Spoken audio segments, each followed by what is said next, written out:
बीवी के साथ 3 दिन बाद हमबस्तरी न करें तो क्या नुकसान है? बीवी के साथ 3 दिन बाद हमबस्तरी न करना कोई जिस्मानी नुकसान का बास तो नहीं बनता, लेकिन उसके कुछ असरात ज़रूर होते हैं। इस्लाम में शौहर पर लाजिम है कि बीवी के जज्बाती और जिस्मानी हुकूक पूरे करे।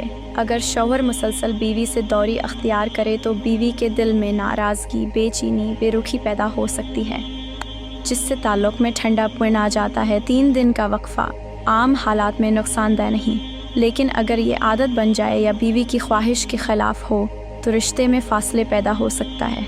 ऐसे मौक़े पर बीवी को तवज्जो और मोहब्बत दुनिया बहुत ज़रूरी है ताकि इज़्दिवाजी ज़िंदगी में तवाज़ुन कायम रहे।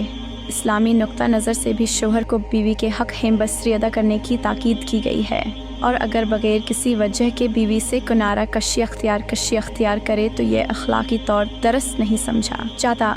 जिस्मानी तौर पर 3 दिन में कोई ख़राबी नहीं आती, मगर ज़हनी व जज्बाती ताल्लुक़ ज़रूर मुतासिर हो सकता है।